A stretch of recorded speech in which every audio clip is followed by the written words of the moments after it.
안녕하세요. 역사 거꾸로 교실 14번째 시간입니다. 오늘은 교과서 54쪽에서 55쪽 대한민국 임시정부를 수립하다 공부해 보도록 하겠습니다. 자, 오늘의 학습 목표는 대한민국 임시정부의 활동 내용과 역사적 의의를 설명할 수 있다입니다. 첫 번째 이야기는 대한민국 임시정부를 세우다입니다. 우리 역사 최초의 민주주의 정부로서 독립운동 추진의 중심 역할을 한 대한민국 임시정부가 어떻게 수립되었는지 한번 살펴보도록 할게요. 먼저 이 대한민국 임시정부의 수립 배경은요. 우리 민족 최대 규모의 민족운동이었던 3.1운동이라고 할 수 있습니다. 3.1운동을 계기로 통합된 하나의 지도부가 필요하다는 의견이 나오게 됐어요. 독립운동을 체계적으로 조직화해서 불필요한 희생을 줄이고 또 효율적으로 진행해야 할 필요가 있었기 때문이죠. 또 일본 정부에 대해서 정식으로 독립을 요구하고 독립 이후의 질서를 위해서라도 우리 민족의 지도부로서의 정부가 필요했습니다. 그래서 나라 안팎에서 활동하던 독립운동가들이 정부를 조직하는데요. 일단 연해주에서는 대한국민의회가, 또 중국 상하이에서는 대한민국 임시정부가, 국내 서울에서는 한성정부가 각각 세워졌어요. 근데 우리 민족을 대표하는 정부가 이렇게 많이 있으면 독립운동을 체계적으로 지휘하기가 힘들었기 때문에 또 이 각 정부의 대표들이 모여서 3.1운동의 정신을 계승하는 하나의 정부를 만들기로 합니다. 여러 가지 논의가 있었지만 우선 일제의 영향력이 덜하고 또 열강들의 대사관들이 모여 있어서 외교 활동에 아주 유리한 상하이의 대한민국 임시정부로 모든 정부가 합류해서 통합정부가 이루어지게 돼요. 자, 대한민국 임시정부는요, 우리나라 최초의 최초로 왕이 아닌 국민이 주인이 되는 민주공화정 체제를 갖추었고요. 상권 분립의 원칙에 따라 입법기관인 임시의정원, 또 사법기관인 법원, 행정기관인 국무원을 구성을 하게 됩니다. 자, 공무원 밑에는 각 분야별로 또 전문적으로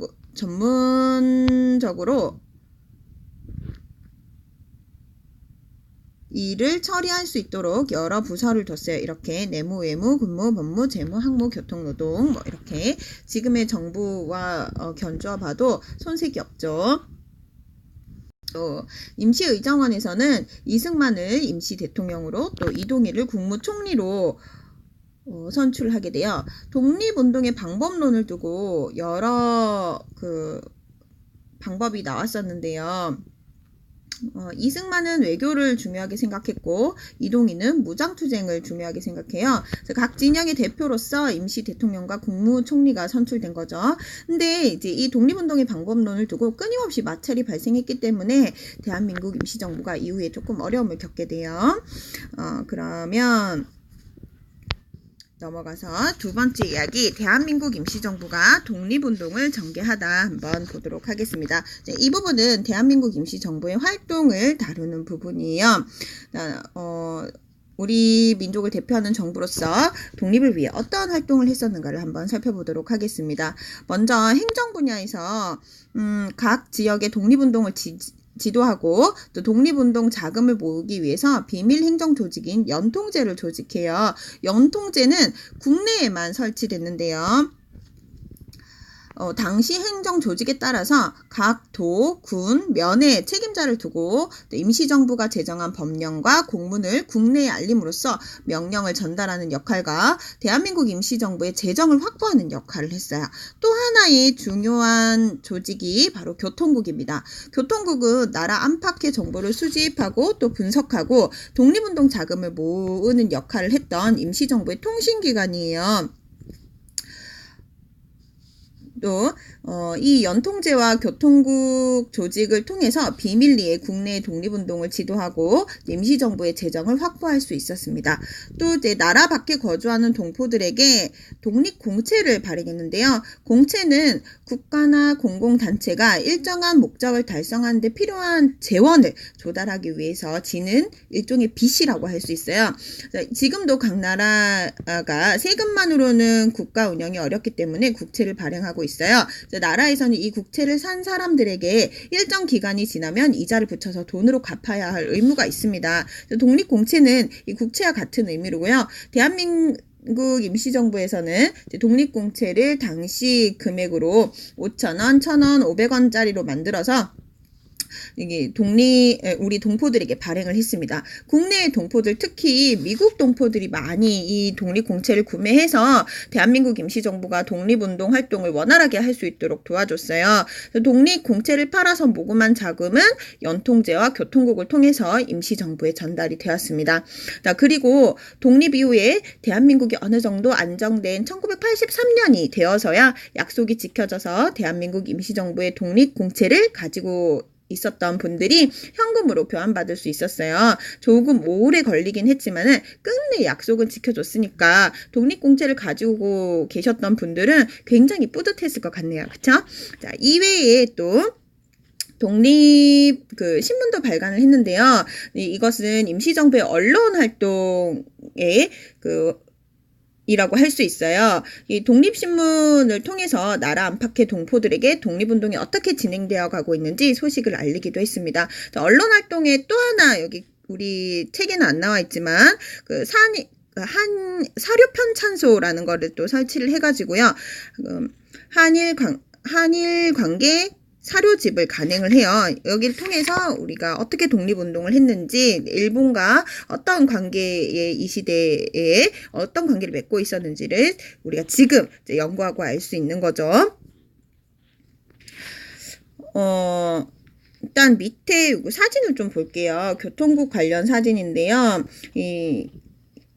교통국이 입주했었던 중국 단둥의 이륙양행 건물이에요. 교통국 중에서도 가장 큰 역할을 했었던 곳인데요. 이륙양행은 아일랜드계 영국인인 조지 루이스 쇼라는 사람이 세운 무역 선박회사예요.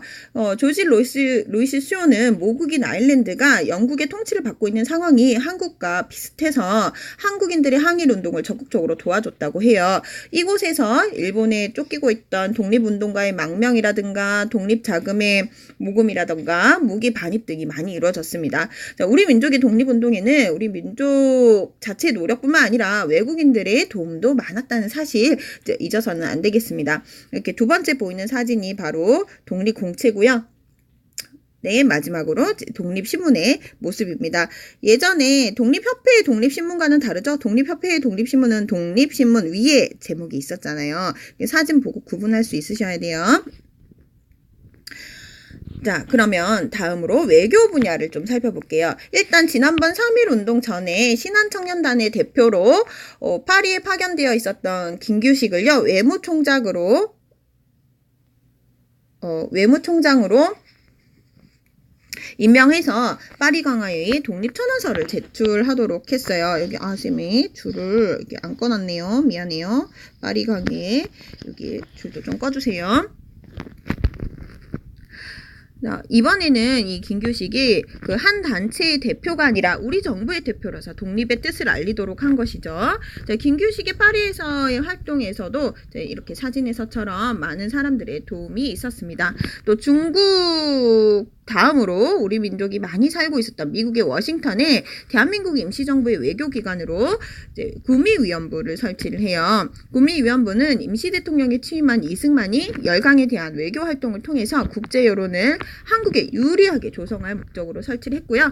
임시정부의 외교활동의 중심적 역할을 담당했습니다. 마지막으로 군사 분야에서는 군사 업무를 받는 군무부를 설치를 하고요. 만주 지역의 독립군과 연계하려고 노력을 했어요. 자, 그래서 당시 만주 지역의 독립군 부대들을 통합해서 소로군정서와 북로군정서를 편제함으로써 일제에 대한 효과적인 군사 대응이 가능하도록 했습니다.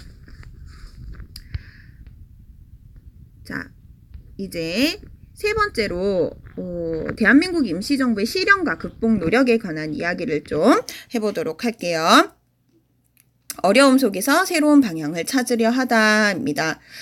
독립운동을 위해서 다양한 활동을 펼치던 대한민국 임시정부는요, 출범한 지 몇 년이 지나지 않아서 곧 큰 시련을 맞이하게 되는데요. 배경은 첫 번째로 일제 감시와 탄압이 너무 심해했었어요.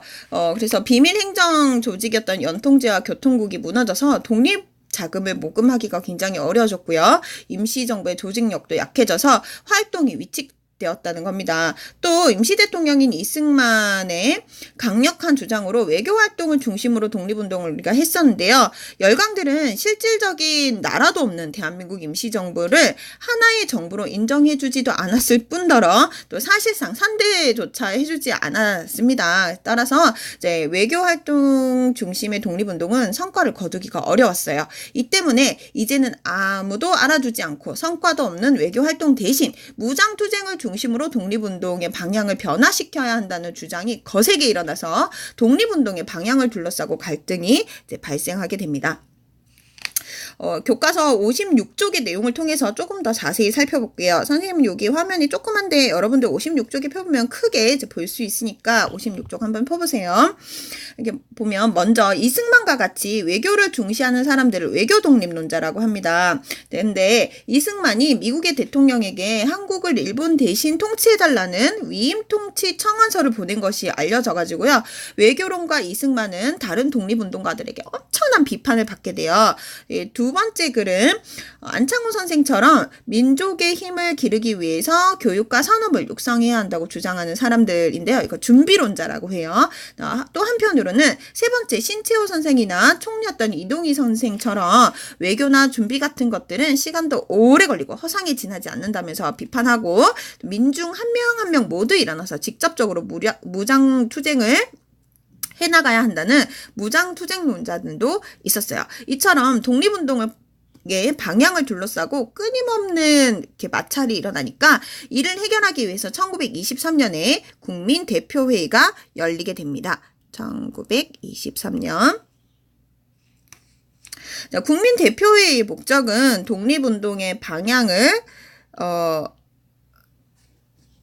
독립운동의 새로운 방향을 모색하는 데 있었어요. 근데 이제 회의 중에 구성원들 간에 크게 두 파로 갈라져서 갈등을 일으키게 됩니다. 한쪽은 이승만 중심의 대한민국 임시정부를 해체하고 새로운 정부를 수립하자고 주장하는 창조파이고요. 또 다른 한쪽은 대한민국 임시정부의 문제점을 고쳐서 조직만 새로 개편하자라고 하는 개조파였는데요. 결국 양층의 의견이 좁혀지지 않아서 63일이나 지속됐었던 이 국민대표회의는 이렇다 할 결론을 내지 못한 채 끝나고 말았고요. 독립운동가들은 각자 자신이 주장하는 대로 독립운동을 하기 위해서 뿔뿔이 흩어짐으로써 대한민국 임시정부는 조직력과 지휘력을 상실하고 말았습니다. 따라서 그 활동도 침체될 수밖에 없었기 때문에 대한민국 임시정부의 고난이 시작돼요.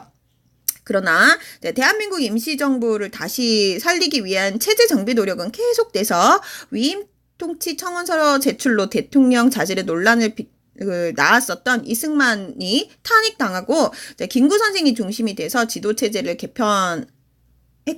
또 체제를 정비함으로써 독립운동을 계속 전개해 나갈 수 있었습니다. 자, 여기까지 우리나라 최초의 민주주의 정부였고 독립운동 추진의 중심 역할을 했었던 대한민국 임시정부에 대해서 한번 살펴봤습니다. 우리 수업 시간에 다시 만나도록 해요. 수고하셨습니다.